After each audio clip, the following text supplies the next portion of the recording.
Vamos a trabajar un ejercicio que encontramos en el libro de Recleitis que habla del proceso de síntesis de disulfuro de carbono. Nos dicen que el disulfuro de carbono es un material, una sustancia importante para la fabricación del celofán y también para la producción de tetracloruro de carbono. Nos hablan que en el proceso preferido para la síntesis de disulfuro de carbono se tiene básicamente que se utiliza metano en asocio con vapor de azufre, y a partir de esto se va a producir disulfuro de carbono y otras sustancias, por ejemplo el sulfuro de hidrógeno. Bueno, adicional a eso, pues no es solamente una sola reacción, sino que la combinación de metano y azufre van a producir otra serie de subproductos, como también lo va a hacer el hidrógeno. A su vez, la combinación del metano con otro subproducto como el, el sulfuro de hidrógeno va a permitir también otra reacción de síntesis o de producción también de hidrógeno como tal. Bueno, entonces nos hablan que en ese proceso tenemos estas tres reacciones que describen el proceso de conversión o el proceso de síntesis de el disulfuro de carbono. Nos hablan adicionalmente que eh, se alimentan, ¿cierto? Se alimentan, la relación de alimentación, en una relación de alimentación nos dice que se alimentan la proporción de moles de azufre alimentado a mol de carbono es 4 a 1, ¿cierto? Entonces sería no moles de azufre en relación a moles de metano alimentado. También nos dicen que la conversión del metano, en este caso, en este proceso, es del 90%, y que la conversión del azufre, del vapor de azufre, es del 70%. Entonces nos piden que para estas condiciones del proceso nos piden que calculemos la composición a la salida del reactor. Vamos entonces a dibujar nuestro diagrama del proceso como tal. En este caso pues solamente involucra una unidad de reacción donde va a ingresar azufre, donde va a ingresar metano, y a la salida vamos a tener azufre que no reaccionó, metano que no reaccionó, vamos a tener el disulfuro que se sintetizó, el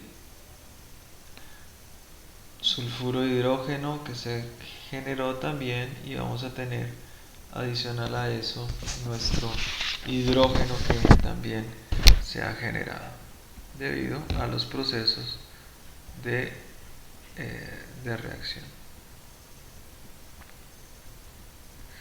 Tenemos aquí entonces, en este caso, este sería nuestro diagrama, y bueno, esta es como la información necesaria que nos suministra ese problema, ¿cierto? Ese ejercicio para intentar responder la pregunta de que debemos nosotros calcular cuál es la composición a la salida, o de manera indirecta también cuáles serían los flujos de cada uno de los componentes a la salida del reactor químico. Vamos entonces a desarrollar acto seguido nuestros grados de libertad. Entonces, para ello vamos a contar las variables de corriente, los avances de reacción que vamos a requerir, las ecuaciones de balance, las relaciones, y como ya vemos que en ninguna parte nos están dando un flujo de alguna sustancia, vamos a tener la oportunidad de colocar también una base de cálculo para desarrollar nuestro ejercicio. Las variables de corriente, pues contamos y sumamos los componentes que hay en cada una de las corrientes. Aquí serían 2, aquí serían 5, entonces por tanto tendríamos 7 variables de corriente. Avances de reacción, vamos a contar que el proceso se describe como nos lo presenta el ejercicio con 3 avances de reacción. ¿Cuántas ecuaciones de balance podemos plantear? Pues para ello debemos contar primero los componentes que hay que involucran en las reacciones químicas, ¿cierto? Y después, si hay algún inerte en las corrientes, lo vamos a identificar. Bueno, aquí estoy señalando algunos de los componentes que tenemos ahí: el metano, el azufre, el disulfuro de carbono, el sulfuro de hidrógeno y finalmente el hidrógeno. Esos son los componentes que hay acá. Adicional a esto, buscamos aquí en las corrientes y vemos que no hay ningún inerte, por tanto vamos a tener 5 ecuaciones de balance que podemos plantear. Bueno, podemos plantear 6, ¿cierto? Pero 5 ecuaciones de balance que son independientes. Las relaciones que podemos plantear: una, la relación de alimentación; 2, la conversión del metano; y 3, en este caso, la conversión del azufre. Por tanto, en las relaciones hay 3 y si queremos podemos ubicar una base de cálculo. Este problema entonces involucra 10 variables y nosotros tenemos 9 fuentes de información, tal que el número de grados de libertad de nuestro problema es igual a 1. En este caso, nosotros diríamos que hace falta información. Bien, la importancia de este problema es para que nos demos cuenta que muchas veces podemos tener grados de libertad igual a 1, pero se debe siempre tener en cuenta y verificar que el número de reacciones que tenemos es realmente el número de reacciones mínimo para describir el proceso como tal, el número de reacciones independientes como tal. Muchas veces ustedes, por ejemplo, en el álgebra lineal, ustedes encontrarán que todo punto en el espacio R3 se podía representar, por ejemplo, a través de una base de vectores, y que todos los demás vectores en R3 iban a ser una combinación lineal de estos vectores base.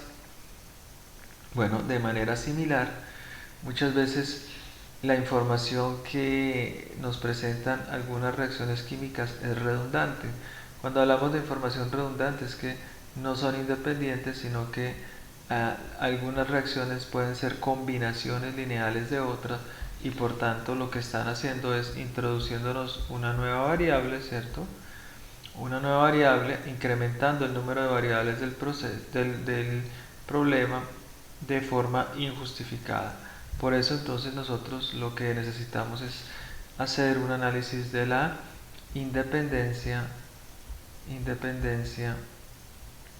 de las reacciones. Entonces, de las reacciones que nos dan, debemos determinar si realmente estas reacciones que nos están dando son independientes o están siendo redundantes alguna de ellas. Bueno, lo básico para poder determinar esto es pues la teoría del álgebra lineal, ¿cierto?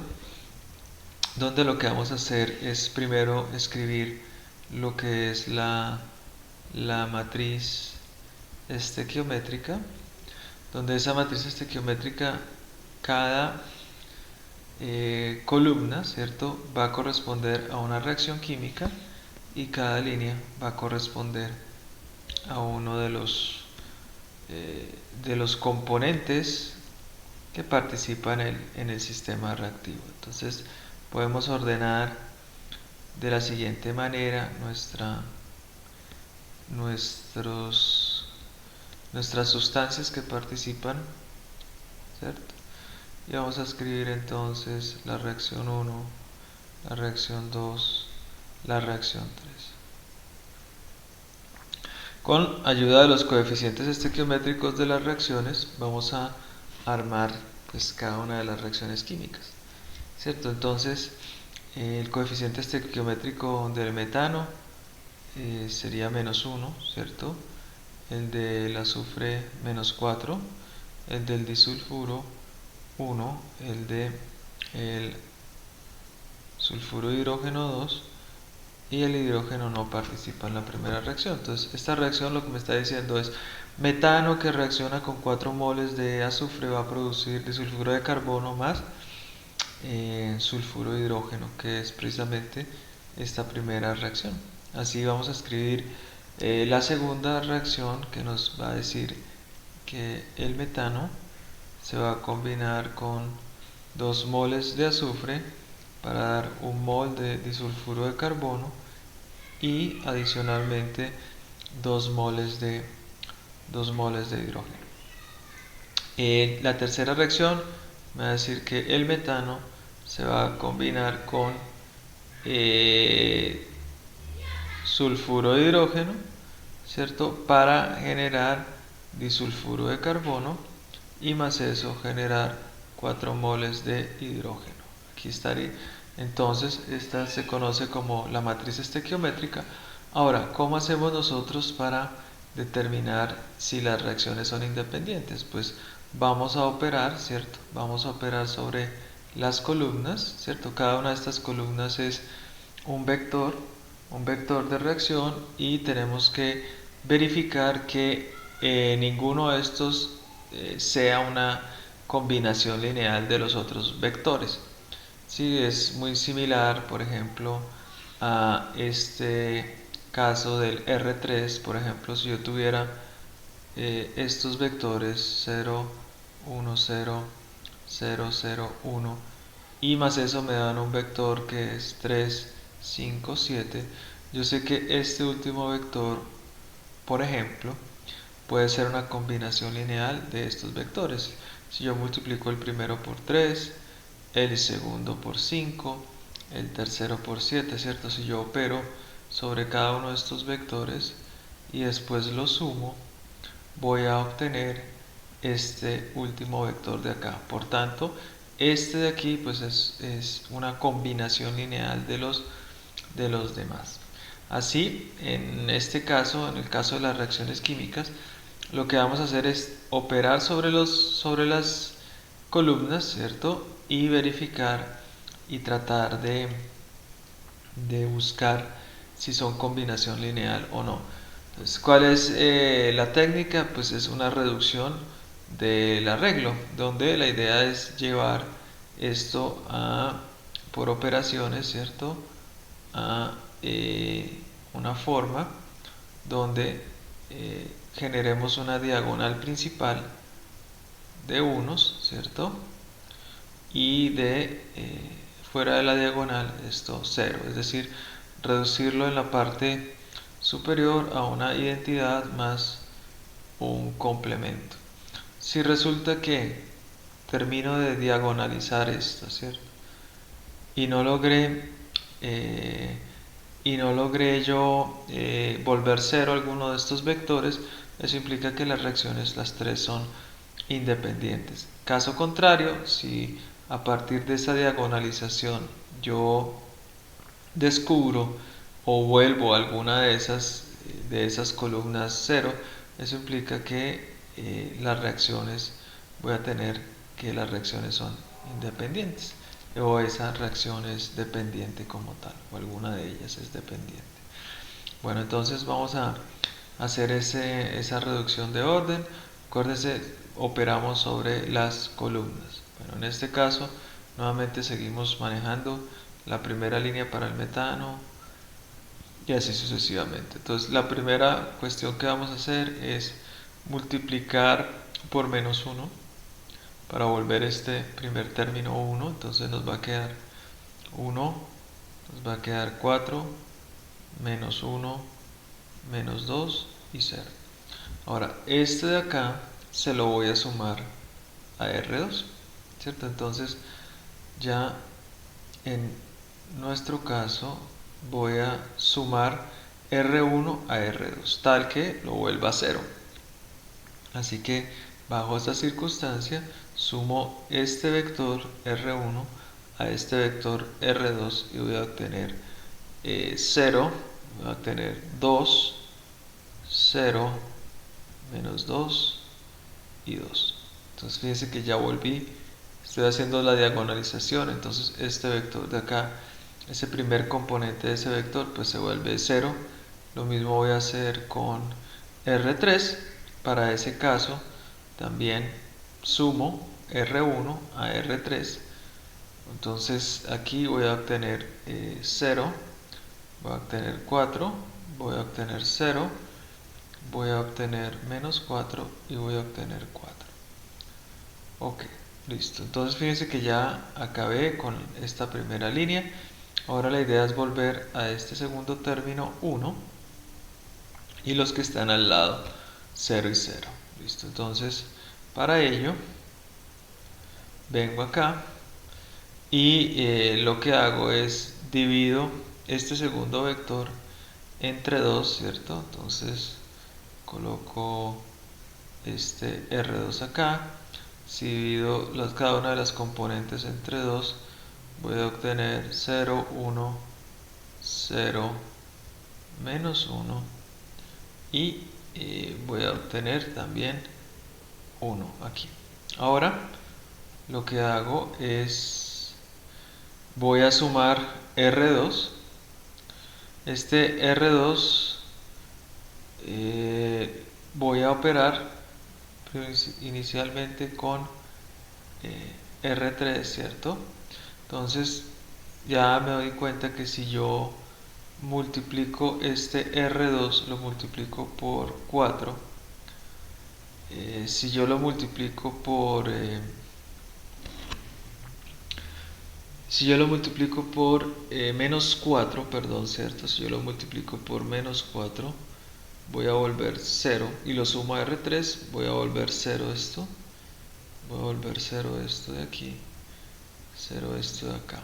Bueno, y en este primero de aquí, pues voy a obtener, si ese también después lo multiplico por -4 igualmente, entonces voy a obtener aquí 1, voy a obtener 0, voy a obtener -1, voy a obtener 2 y voy a obtener 4.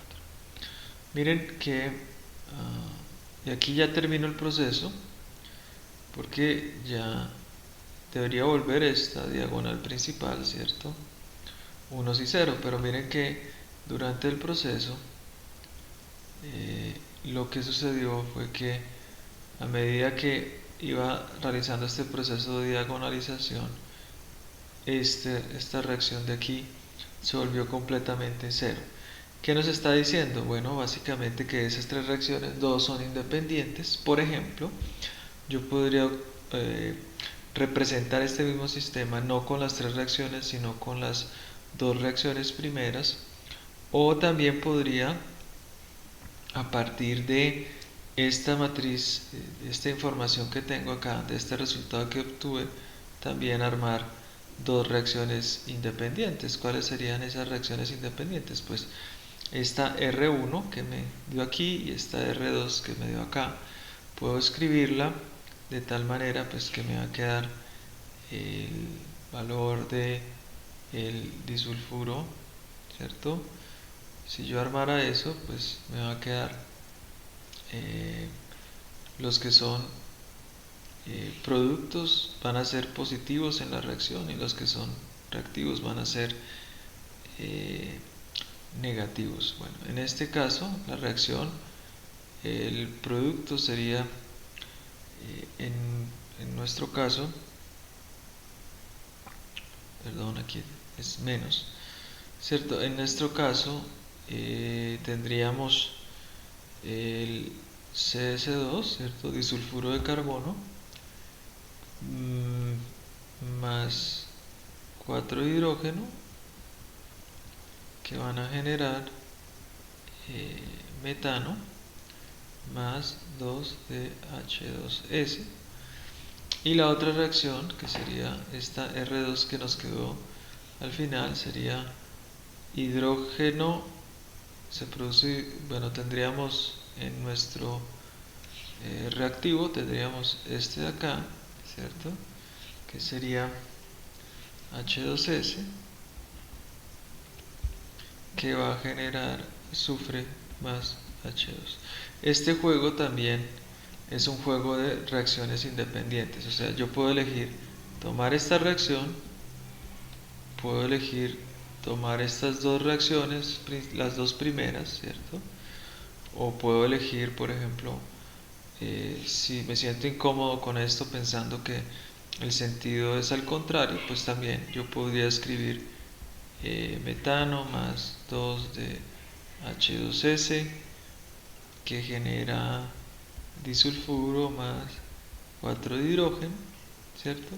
Y si me siento también, se siento que está mal el sentido físico de esta, pues también es completamente válido tomar estas reacciones de acá. Pues yo elijo la manera, lo importante es que ese proceso reactivo se puede representar por medio de dos reacciones independientes, ya las elija yo del conjunto de reacciones original, las elija yo como el resultado finalmente de la reducción del arreglo. Puedo cambiar, ¿cierto?, de reactivos a productos si yo pues necesitara realizar eso. Bueno, muchas veces no interesa con cuál de las dos me vaya yo. Bueno, en este caso, si realmente el, el producto lo tomo como reactivo, pues me daría un avance negativo. Y si realmente lo estoy tomando como es, con el sentido físico, el avance me daría un sentido, un valor positivo como tal. Si ustedes se dan cuenta entonces, y si volviéramos a realizar ese análisis de grados de libertad, veríamos que en estas variables de avances de reacción ya no tendríamos 3, serían 2. Aquí no serían 10, sino que serían 9, y los grados de libertad serían 0. Por tanto, de acuerdo con este análisis, el problema estará completamente especificado. Así que hay que tener siempre cuidado cuando tenemos sistemas con múltiples reacciones de verificar que estemos trabajando con el número de reacciones independientes, ya que si no lo hacemos estamos adicionando variables y la información a una información que es redundante, que se puede representar con una menor cantidad de variables en el proceso.